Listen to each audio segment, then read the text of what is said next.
नमस्कार.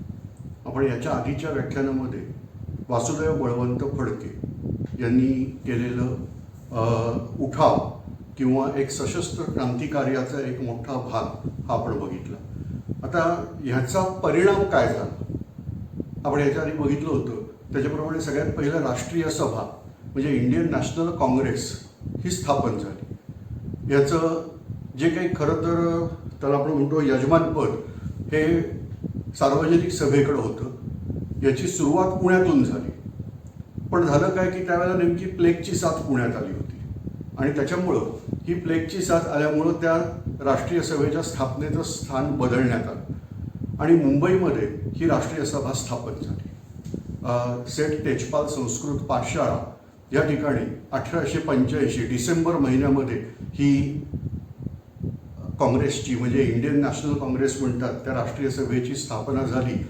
या ठिकाणी पहिले अध्यक्ष राष्ट्रीय सभेचे हे आहेत व्योमेशचंद्र बॅनर्जी.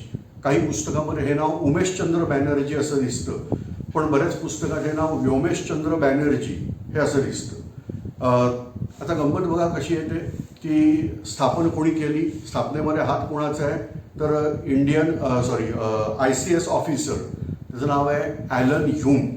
ॲलन ह्यूमच्या पुढाकाराने ही स्थापना झाली आणि मग ती मुंबईत स्थापना झाली. अध्यक्षपद दिलं व्योमेशचंद्र बॅनर्जी यांना आणि काही पुस्तकात जे रेफरन्स मिळतात त्याप्रमाणे हे पहिले ख्रिश्चन अध्यक्ष आहेत काँग्रेसचे. म्हणजे पहिल्याच सेशनला पहिले ख्रिश्चन अध्यक्ष हे लाभलेले आहेत. आता याच्यानंतर सुरुवातीच्या कालखंडामध्ये राष्ट्रीय सभेची वाटचाल कशी होती तर याच्यामध्ये ब्रिटिश सरकारच्या न्यायवृत्तीवरती आमचा विश्वास आहे आणि ब्रिटिशांना आम्ही मागितल्यानंतर ब्रिटिश आम्हाला हळूहळू का होईना पण सगळ्या गोष्टी देणार आहेत या पद्धतीत आपल्या मागण्या चालू झाल्या.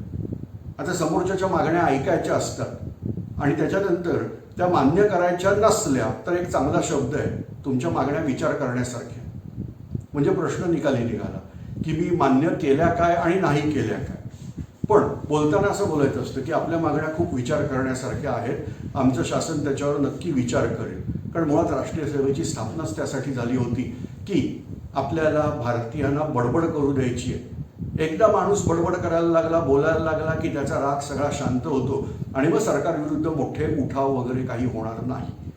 अर्थात हे ब्रिटिशांची ही अटकळ होती पण प्रत्यक्षात तसं काही झालं नाही. सुमारे 6 वर्ष राष्ट्रीय सभेचं कामकाज त्यांच्या दृष्टीने चांगल्या पद्धतीने चाललं. म्हणजे कसं होतं तर पहिल्या अधिवेशनासाठी काहीतरी 70-72 लोक जमले होते.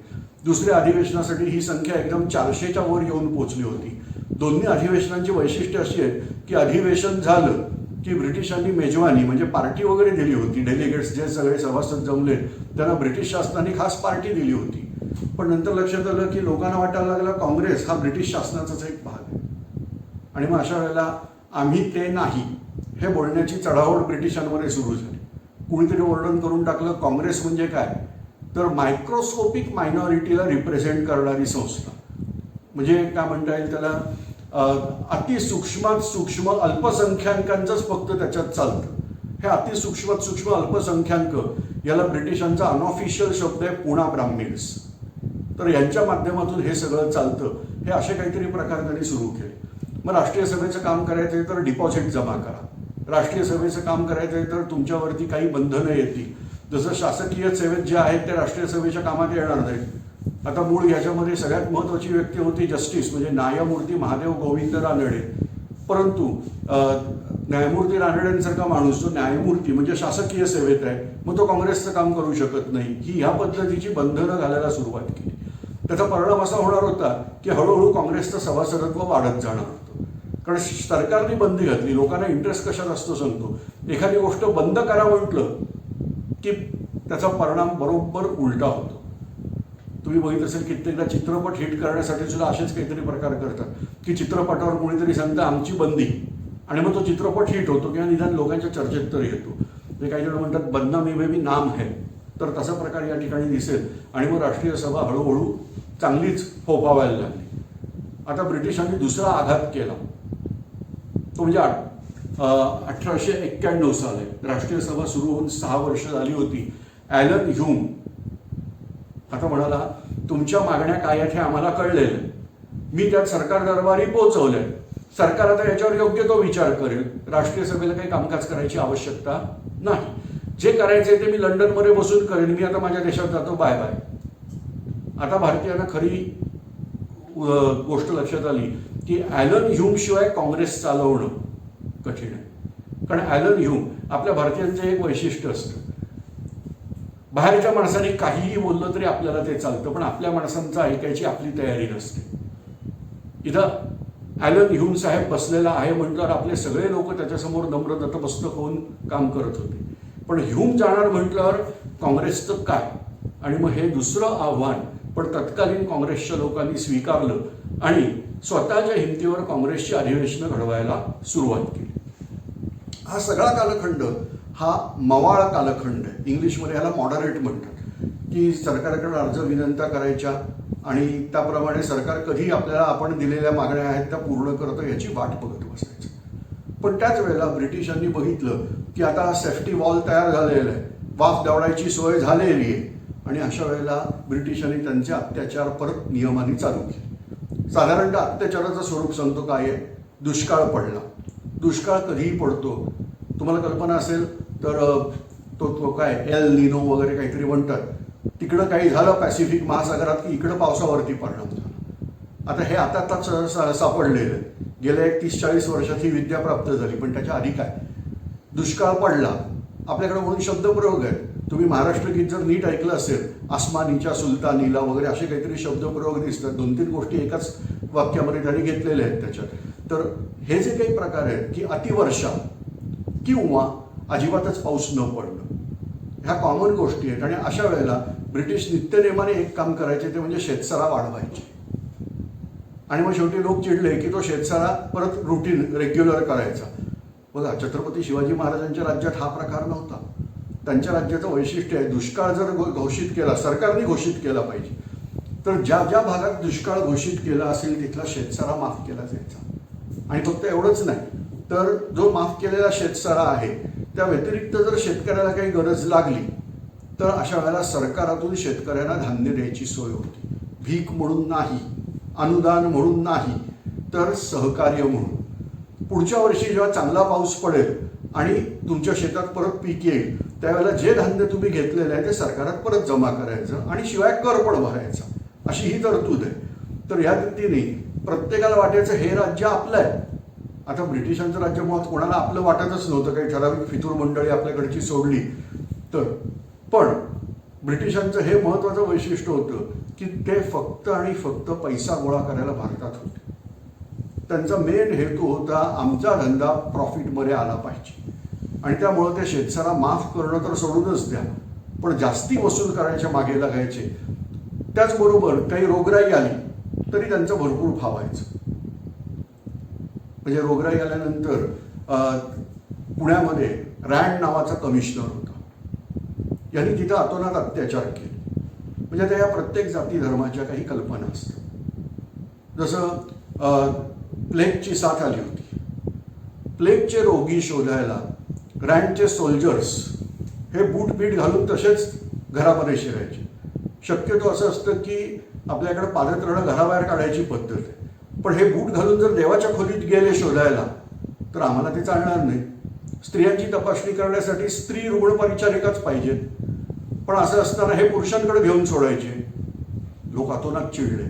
टिळकांनी एक महत्त्वाचा प्रश्न चापेकरांना विचारला, रँड अजून जिवंत कसा? चापेकर काय समजायचं ते समजलं. यांच्याकडे शस्त्रविद्या होती. आणि मग गणेश खिंड नावाचा एक भाग येतो, त्या ठिकाणी चापेकरांनी रँडचा वध केला. ॲक्च्युली रँड समजून, आणि मग त्यावेळेला टी व्ही नाही आहे, सोशल मीडिया तर काही शक्यच नाही, त्याच्यामुळं आणि त्यातून आपल्याला गोरे सगळे एकसारखे दिसतात. तुम्ही बरं चिनी जपानी लोक समजा 100 चिनी तुमच्यासमोर येऊन उभे राहिले तर तुम्हाला त्यांचा चेहरा डिस्टिंग्विश करता येत नाही. तसं हे जे ब्रिटिश लोक होते हे सगळे एकसारखे वाटायचे आपल्याला. आणि त्याप्रमाणे आयर्स नावाचा अधिकारी बाहेर आला होता आधी, तर तो आयर्स आल्यावर त्यालाच रँड समजून गोळ्या घातल्या. नंतर कळलं बाबा रे तो रँड नाही आहे, आणि मग रँडला गोळ्या घालून मारल्या. आणि चापेकर त्यावेळेच्या औरंगाबादमध्ये, म्हणजे आजच्या छत्रपती संभाजीनगर जिल्ह्यात पळून गेले. याचं कारण असं आहे की ते निजामाचं राज्य आहे, म्हणजे ब्रिटिश साम्राज्य अंतर्गतच, पण निजामाचं, त्याला डॉमिनियन स्टॅटस म्हणतात किंवा प्रिन्सली स्टेट, म्हणजे स्वतंत्र संस्थान आहे. आणि त्याच्यात ते लपून बसले. 2-2.5 वर्ष झाली तरी रँडचे खुनी सापडले नाही. हे एक खूप मोठी गोष्ट आहे. पण ब्रिटिश मात्र सुधारले. पुण्यामध्ये आदेश निघाले त्याप्रमाणे हे सोल्जर्स सगळे आता व्यवस्थित नियमानुसार काम करायला सुरुवात केली. स्त्री परिचारिका आणल्या आणि त्यांच्या मार्फत तपासण्या चालू केल्या. ह्या सगळ्या गोष्टी आपल्याला दिसायला लागल्या. आणि गंमत माहिती आहे, प्रसिद्ध वृत्तपत्रानं आर्टिकल लिहिलेलं आहे की रँडचे खुनी सापडत नाहीत. स्कॉटलंड यार्ड बरोबर तुलना करणाऱ्या मुंबई पोलिसांना 2 वर्ष होऊन गेली तरी रँडचे खुनी का सापडत नाही. आपल्याकडचे काही लोक हेच सगळे उद्योग करत होते. आणि मग शेवटी ब्रिटिशांचं नेहमीचं पैशाचं अस्त्र कामाला आलं. 10 सहस्त्र रुपयाचं बक्षीस लावलेलं होतं. आणि अशा वेळेला ह्याच गटात सहभागी असणाऱ्यापैकी द्रविड नावाच्या एकाने सांगितलं की माझ्या काही अटी आहेत, ह्या जर ब्रिटिशांनी मान्य केल्या तर मी गुन्हेगाराचं सगळं वर्णन आणि पकडून द्यायला मदत करतो. आणि त्याप्रमाणे त्यांच्या ज्या काही अटी होत्या, कोणाकोणावर चार्ज होते पोलिसांचे ते काढून टाकणं, बक्षिसाची निम्मी रक्कम आगाऊ देणं, कारण ब्रिटिशांचा भरोसा नाही, बक्षीस देतो म्हणून सांगतात आणि नंतर गोळ्या घालून मारतात. त्यामुळं बक्षिसाची निम्मी रक्कम आगाऊ घेतली आणि मग नाव सांगितलं. त्याप्रमाणे चाफेकर बंधूंना छत्रपती संभाजीनगर, म्हणजे त्यावेळेच्या औरंगाबादमधून अटक करण्यात आली. पुढे क्रांतिकारकांचं दुसरं वैशिष्ट्य आहे, आपल्यामध्ये जे लोक फितुरी करतील त्यांचा बदला घ्यायचा. 2 पठाण पोलिसांच्या वेशात आले आणि द्रविड बंधूंना सांगितलं, अरे तुमचं बक्षीस घ्यायला तुम्हाला पोलिसांनी बोलावलं. आणि त्यांच्याबरोबर गेल्यावर वाटेत कुठचं तरी मंदिर लागलं. कुठचं मंदिर ते तुम्ही शोधायचं, त्याचं नावही शोधायचं. फार मजेशीर नाव आहे तिथं ठेवलेलं. तर तिथं जाऊन त्यांनी आपला पठाणी वेश बाजूला सरकवला आणि सांगितलं, हे तुझ्या गद्दारीचं फितुरीचं बक्षीस, आणि त्यांना गोळ्या घालून मारलं. आणि या पद्धतीमध्ये एकाच वेळेला शिवाय हा खटल्यानंतर आता शोधणं सोपं होतं, ह्यांना मारणारे कोण आहे. आणि मग हे चाफेकर बंधू हे फासावर गेलेले आहेत. 3 चाफेकर बंधू आहेत आणि एक कुणीतरी वेगळाच क्रांतिकारक आहे. नाव शोधून तुम्ही मला इथं खालती लिहून दाखवायचं. एनिवे, तर क्रांतिकार्याचे एक वैशिष्ट्य असतं, ते म्हणजे क्रांती कधी मरत नसते, ती एकाकडून दुसऱ्याकडे हस्तांतरित होत असते. ज्या वेळेला चाफेकर बंधूंना फाशी दिलं गेलं त्यावेळेला नाशिकमध्ये एका लहान मुलाने प्रतिज्ञा घेतली की त्यांचं कार्य संपलेलं नाही, ते कार्य पुढं मी चालवणार आहे. त्याचं नाव आहे विनायक दामोदर सावरकर. आणि पुढच्या व्याख्यानामध्ये आपण आता सावरकरांच्या क्रांतिकार्याबद्दल माहिती घेऊ.